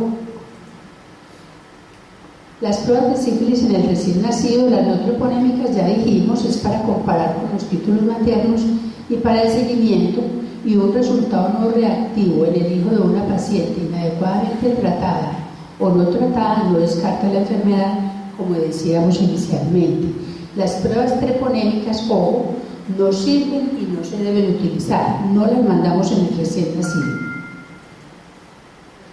El tratamiento, pues este tratamiento no cambió, igual lo seguimos haciendo como lo estábamos, que son 50.000 unidades por kilo intramuscular en los primeros 7 días, cada 12, luego los pasamos a cada 8 horas por los 3 días siguientes. El tratamiento debe ser hospitalario por 10 días, inclusive para la neurosífilis. Más tarde creo que hay otra diapositiva de estas como para ratificar este concepto. Muy bien, esta es la que les decía, ¿cierto? Son 50.000 unidades por kilo y por dosis por 10 días. Y es tener en cuenta que cuando hacemos el diagnóstico en el niño mayor, que muchas veces tenemos el niño con parto domiciliario y que consulta más tarde, tener en cuenta que puede llegar con un mes, entonces ya aquí ponemos la penicilina cada 6 horas.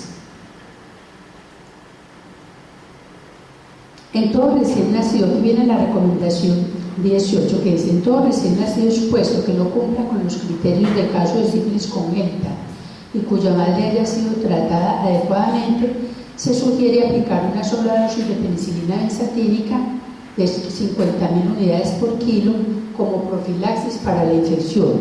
Esto es muy importante que lo tengamos en cuenta. Estos son los niños que llamamos anteriormente escenarios 3, ya son niños que han sido expuestos en el útero a la sífilis, pero nosotros muy juiciosamente lo tratamos como debía ser, por lo tanto es un niño que evitamos el caso de sífilis, pero igual le hacemos la profilaxis con la penicilina. El seguimiento, ya si esto tampoco cambió, siempre sigue siendo con un BRL o RPR cada 3 meses hasta 1 año, y en este trayecto vamos verificando el descenso de los títulos al menos en 2 diluciones a las que empezamos, o que encontremos una serología negativa. Usualmente en los niños se negativizan primero que las mamás, entonces a los 6 meses usualmente ya tenemos serologías no reactivas. Y debemos de tener, o que podemos encontrar, títulos persistentemente bajos en los cuales se pueda quedar como una cicatriz, pero usualmente es que estos niños se negativicen. En neurosífilis, cuando hicimos el diagnóstico de compromiso del sistema nervioso central, tenemos que hacer punción lumbar a los 6 meses. Aquí las cifras del líquido cefalorraquídeo varían porque ya estamos haciendo la punción lumbar en un niño adulto y tenemos que tener en cuenta los parámetros de los niños más grandes, ¿cierto? Que son las proteínas mayor de 40, los leucocitos mayor de 5 y cualquier valor del BRL. Esto es para decirles que siguen vigentes los escenarios por los CDC, ¿cierto? Para la guía ya salen los escenarios, pero para cuando leamos literatura tengamos en cuenta que siguen por los CDC las recomendaciones de escenario 1, que es aquel niño que tenga sífilis congénita, que esté sintomático o con paraclínicos alterados. El escenario 2, que es la sífilis congénita por tratamiento materno inadecuado. El 3, caso de sífilis congénita evitado, solo es una sífilis gestacional. Recordemos que en el CIVIGILA a estos niños no se informan como caso de sífilis congénita, pero a la mamá sí hay que informarla como caso de sífilis gestacional. Y el escenario 4, que es la cicatriz serológica, o aquella mamá que tuvo una sífilis antes de ingresar a la nueva gestación y que la tratamos de una manera adecuada y que esa mamá entra con títulos bajos, y esos títulos siempre van a permanecer estables durante toda la gestación. Títulos bajos son aquellos de 1 en 2 o 1 en 4. Ya un título de 1 en 8 se considera título alto, por lo tanto, esa mamá no entraría como una cicatriz. El flujograma, Iván va a hablar del tren gestacional. Bueno, básicamente el flujograma es como un resumen de las recomendaciones de la guía y simplemente pues como que simplifica, ¿cierto? El flujograma lo van a encontrar pues en las 2 versiones de la guía, de la larga. Hay una versión corta y una versión larga. Está en la larga, está al final de la guía. Bueno, entonces, primero empezamos con una mujer que es gestante, que está en el control prenatal, realice la historia completa, pregunte por ITS y realice la prueba rápida para sífilis. Si fue positiva, te le preguntan no, sí, listo. Entonces, si la prueba fue negativa, si la prueba no, dice siguen sus controles, haga la prueba rápida en cada trimestre en el sitio de atención y lo mismo el parto, luego del aborto o luego del parto domiciliario. Si la prueba rápida fue positiva, pregúntele si tiene historia de alergia tipo 1, que ya las mencionamos y que están aquí en este, ¿cierto? El asterisco cae aquí. Angedema, urticaria, choque anafiláctico o dificultad respiratoria. Y pone aquí en rojo pues que no haga la prueba de sensibilidad a la penicilina. Entonces, si tiene historia de alergia, realice la sensibilización con la penicilina B, que es oral, está en la tabla de la guía. Y si no tiene el antecedente de alergia, aplique entonces la penicilina en ese mismo momento de conocer la prueba. Solicite la prueba troponímica cuantitativa y ya dijimos que en el próximo control, cuando la veamos, ya defina si esa es positiva, o sea, si la troponímica también es positiva, que diría sí, siga ese tratamiento según el estadio, si es una sola dosis, ya lo recibió. Básicamente, si esto es el siguiente mes, el siguiente control prenatal, es posible que ya haya recibido las 3 dosis si era lo que necesitaba. Y si la prueba, la no troponímica, o sea, el BDR llegó negativo, ¿cómo habría que interpretar a esa señora? ¿Qué me dicen? La prueba rápida fue positiva, pero resulta que el BDR fue negativo. Es una cicatriz, o sea, tuvo sífilis en algún momento, en ese momento se considera curada, o sea, no tiene una sífilis activa, entonces esa paciente de todas maneras está en riesgo de que se le infecte. ¿Qué tengo que hacer? Cada trimestre le hago un BRL, ya no le hago prueba rápida porque ya no me sirve, ya siempre hace positiva, y le hago un BRL cada trimestre para mirar si en algún momento pues, se vuelve y se infecta en este embarazo. Aquí quiero hacer una parte y es que la guía salió malo este algoritmo porque realmente lo tira uno a que siga haciendo prueba rápida. No, hay un error, digamos que sale el algoritmo malo, pero en el texto está claro, en la recomendación que lo vimos, es sobre el algoritmo, aquí ya está corregido. Bueno, y ya vimos, siga sin un tratamiento. ¿Sí, bueno? La congénita, básicamente, yo sé que no ven nada atrás, está muy pequeñito. Lo que pasa es que es más sencillo, ¿cierto? En el bebé, de esa mamá que tuvo sífilis gestacional en este embarazo, defina si cumple los criterios de caso, que ya vimos que fueron 4, la clínica, los paraclínicos, la serología, el hecho de tener los títulos 4 veces más altos que la madre, es cumplir uno de esos 4, no es que los cumpla todos. De hecho, el último, que es demostrar que el problema nunca se hace, pues eso, digamos que sería lo ideal, vivir este problema en el niño, eso es, pero ese no se hace ni en otros países. Bueno, entonces si cumple el criterio, lo hospitaliza, le da la cristalina por 10 días, ya vimos que los primeros días cada 12 horas, la primera semana, a partir del 8º día cada 8 horas y a partir del mes cada 6 horas, como la dosis en el adulto, en el sentido de que es cada 6 horas. Bueno, y si el niño no cumple la definición, pero su mamá sufrió sífilis en el embarazo, fue tratada bien, que sería el caso expuesto, pero que el niño nace sano, le damos una profilaxis con Benzetacil, lo mismo, 50.000 unidades por kilo en dosis única muscular. Le seguimos el seguimiento cada 3 meses con la serología hasta que se negativice. Por lo menos si tenemos 2 negativos ya, el niño ya puede salir del seguimiento, ya se considera que aquí, ¿cierto? Que ese niño ya está sano, ¿cierto? Y ya mencionamos que se le debe repetir punción lumbar en caso de si tuvo afectación del sistema nervioso.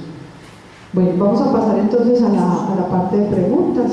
Le recordamos, esta es la línea, es una línea telefónica celular que funciona de 7 de la mañana a 7 de la noche, todos los días de la semana, para cuando tengan un caso de sífilis estacional o de sífilis congénita, tengan dudas en lo que sea, en el deporte, en el manejo, diagnóstico, pueden llamar y solicitar asesoría. Yo quería enfatizar solamente que Muchas veces cuando vamos a hacer el cambio de frecuencia de la penicilina, a los 7 días no tenemos en cuenta el nuevo peso del recién nacido y muchas veces nos quedan los tratamientos subóptimos o le aumentamos la dosis a las dosis que no deben ser. Entonces, habíamos promulgado en ocasiones pasadas que escribiéramos desde el principio cada 7 días a cada 12, a los primeros 7 días cada 12 y los 3 siguientes cada 8, pero ojo que tenemos que mirar si el niño ha aumentado o ha disminuido de peso, porque cuando somos muy a ras nos quedan los niños con tratamientos subóptimos. Vamos entonces a pasar a las preguntas, las dificultades que tengan, las dudas que tengan con respecto a la guía. Sí, bien, pues. Dos preguntas.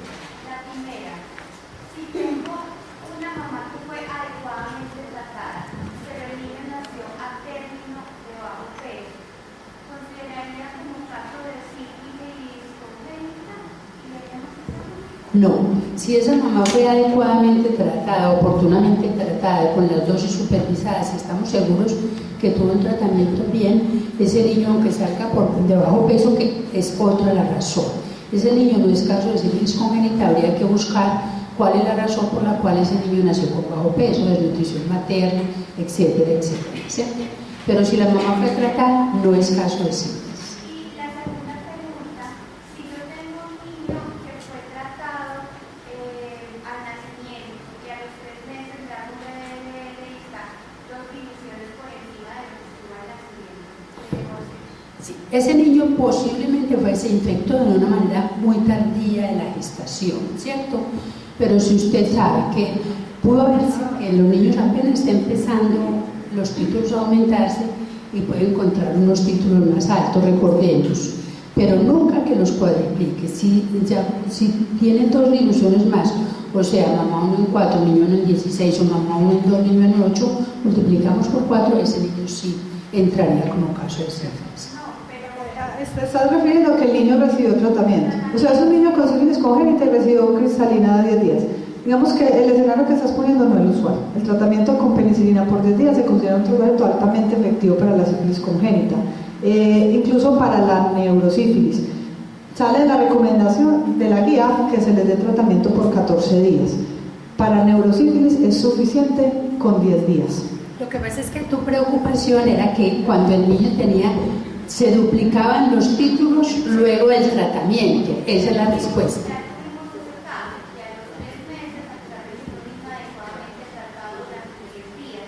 Se le duplicaron, no se le cuadriplicaron. Sí, ese es un niño que pudo haberse infectado de una manera tardía y que si tuvo el tratamiento adecuado, como ya dijimos, ¿cierto? Sí.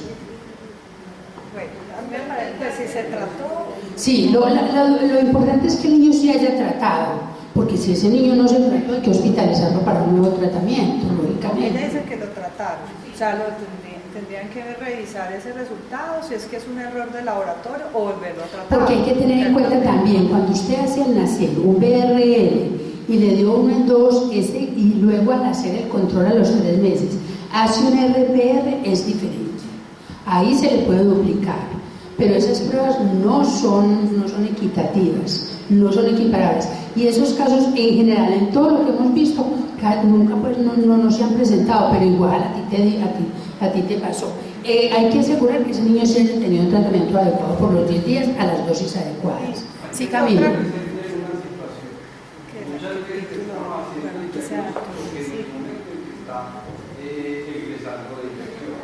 Digamos que tenemos 8 libros como un caso de otra institución que hacen el diagnóstico con 2 le aplican el tratamiento y al hacer la serología a los 15 días de la última dosis les da 8 días. No quiere decir que se la haya infectado, simplemente cuando yo estoy empezando un tratamiento con una infección muy temprana voy a exponer muchos antígenos y se me va a aumentar los títulos.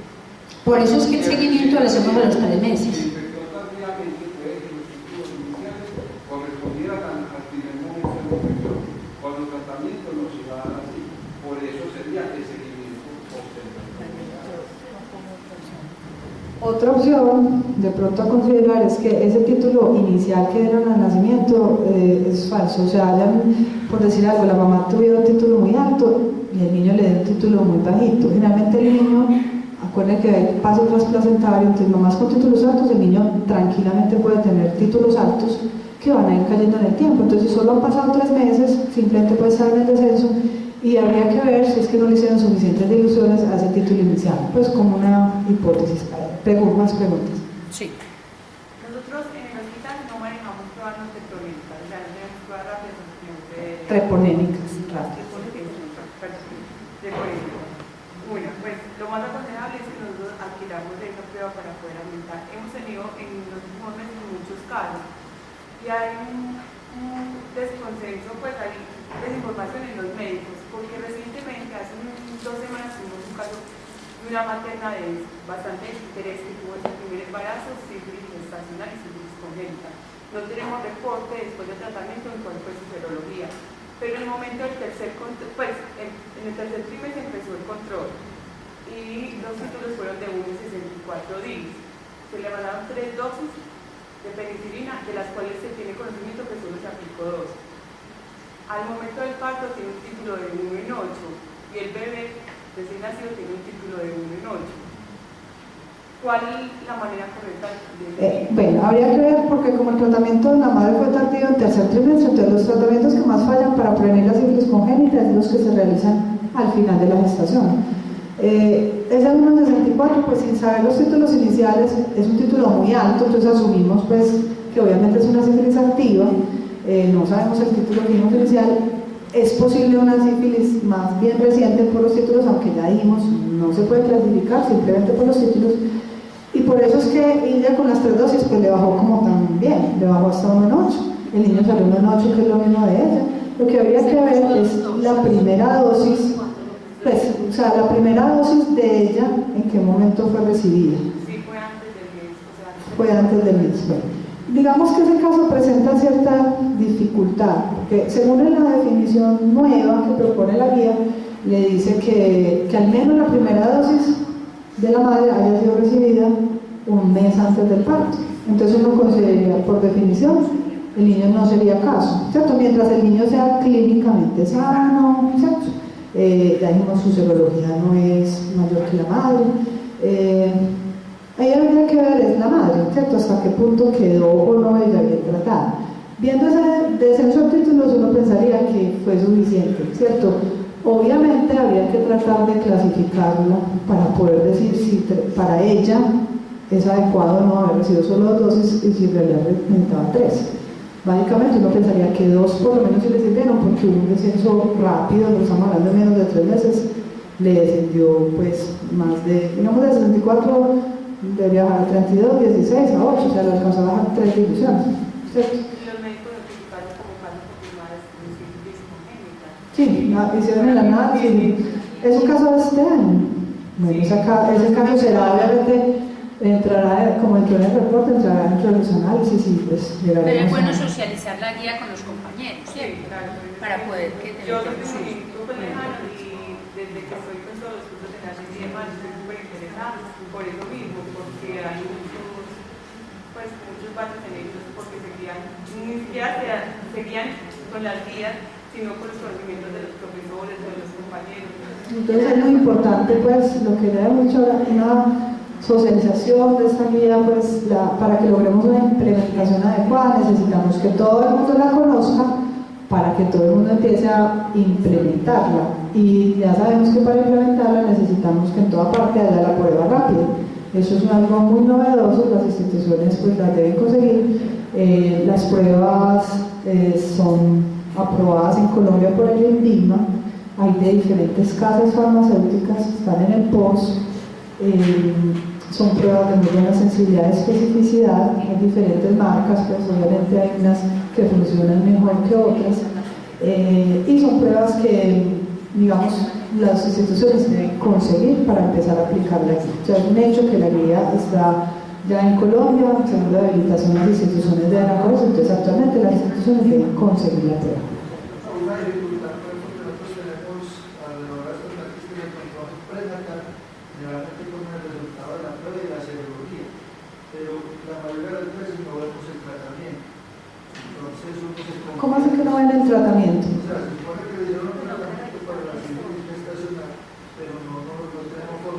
Listo. Ok.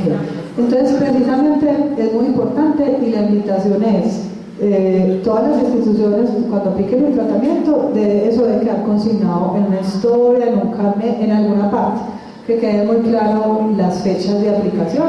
Y ya dijimos, en este caso es muy importante la primera dosis con referencia pues al momento del parto para poder saber cómo vamos a clasificar al niño, si entra dentro de la definición o no. Entonces todo el mundo a anotar. Y algo muy importante es la contrarreferencia, ¿cierto? Sabemos que hay mucha fragmentación del servicio, la paciente hace el control prenatal en un lado, tiene el parto en otro, y luego va otra vez a la revisión del posparto en el primer nivel. Entonces es muy importante cuando remitamos una gestante a la que le hicimos tratamiento, en la historia de revisión debe quedar muy claro cómo fue el tratamiento, con las fechas, para que en ese otro nivel de atención no haya dudas, no quede duda de cuándo fue el tratamiento, porque finalmente ellos son los que van a decidir si el niño es o no un caso, y si lo hacen con poca información, perdimos todo lo bonito que hicimos en nuestro control prenatal, de habernos asegurado que esa mamá haya sido tratada, de que su contacto haya sido tratada, porque finalmente el pediatra toma decisiones con base a lo que la señora le dice y ella muchas veces no tiene la información correcta. La función lumbar, cuando es fallida, se debe repetir, pues, ¿qué tantas veces para...? O sea, yo iba a salir con el diagnóstico de neurosífilis de la institución. Ella nos pregunta que cuando la punción lumbar es fallida o traumática o fallida, cualquiera de las dos, en que no se puede realizar, siempre hay que volverla a hacer, ¿cierto? ¿Por qué? Porque tenemos 10 días para hacerlo, tenemos el niño hospitalizado 10 días. Entonces hay que repetirla. Eso sería lo ideal para uno poder definir si ese niño tuvo neurosífilis o no, porque de eso depende si hacemos el control a los 6 meses o no de la nueva punción lumbar. Entonces siempre hay que volverla a hacer. ¿Sí? ¿Otra? Sí. Yo, como unas recomendaciones frente al trabajo que estamos haciendo de sífilis gestacional y congénita.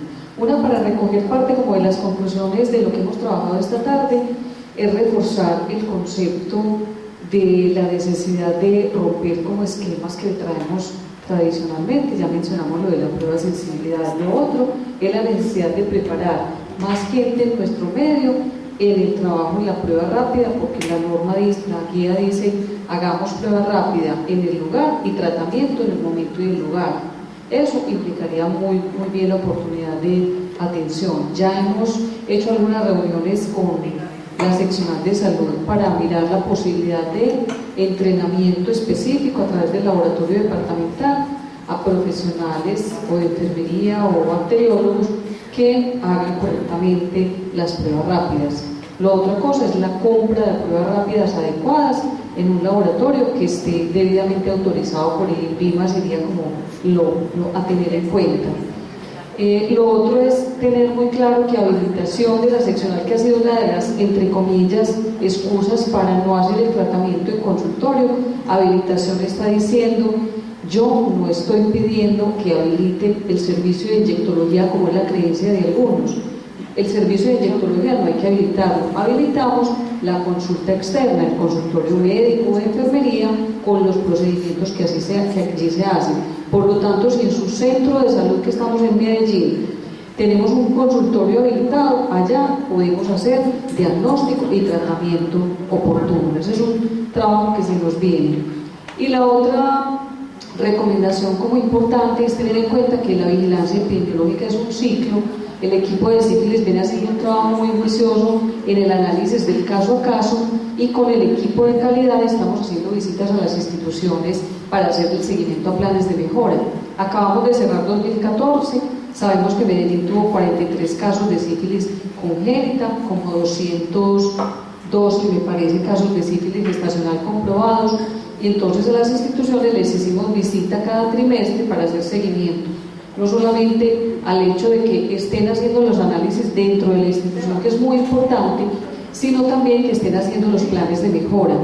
En los casos de sífilis que tuvimos, hubo 34 necesidades de planes de mejora, 34 casos que necesitaron plan de mejora o en una o en otra institución en cualquier parte del ciclo, y haciendo el balance solamente hubo uno de los 34 que presentó plan de mejoramiento. Quiere decir que necesitamos redoblar los esfuerzos y plan de mejoramiento no es una cosa del otro mundo. El solo hecho de, por ejemplo, estar aquí en aprendizajes significativos, accediendo a la capacitación, es ya una acción dentro de un plan de mejora cuando hay una adherencia a la guía.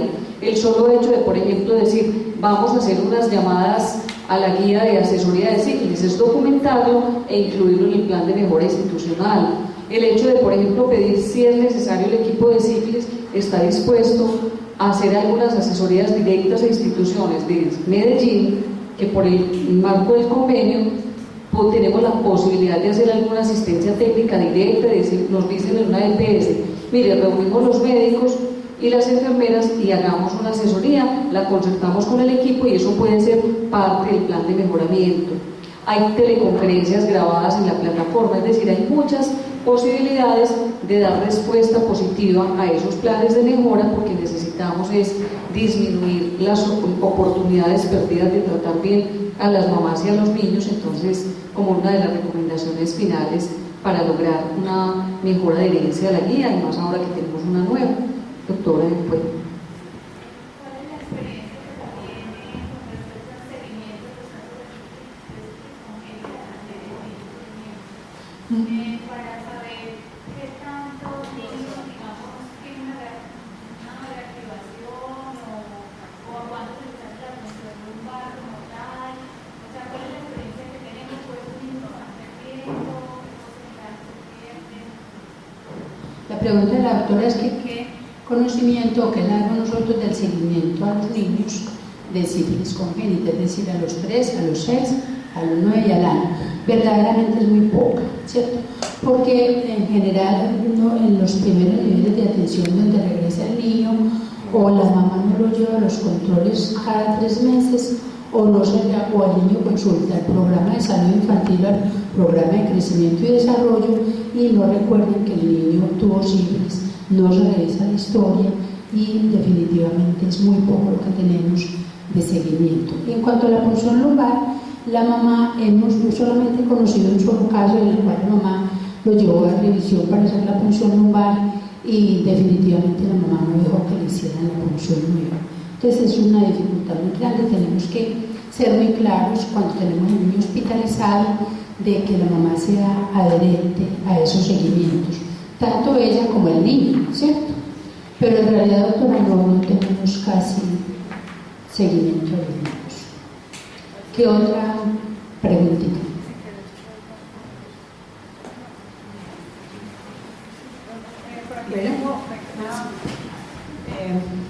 Una pequeña anotación y es la notificación. Entonces, como vino nueva guía y trae nuevas cosas, pues cambió la ficha de notificación, ya está metida y la prueba rápida, o sea, hay unos datos que cambian. Básicamente la ficha no es como tan dispendiosa ni tan difícil de llenar, pero también hay que estar alerta. De pronto hay unos datos que me están diciendo por aquí que todavía están pidiendo que se hagan ajustes de cambio, ¿cierto? Es importante que a través de la Secretaría, cuando hacemos la evaluación de SIGILA, pues nos damos cuenta que hay muchos problemas, pues son muchos errores en la notificación, o sea, en la calidad del dato. Entonces, el llamado de nosotros es, por favor, hagámoslo como bien desde el principio. Si, por ejemplo, es el tratamiento 1, 2 o 3 dosis,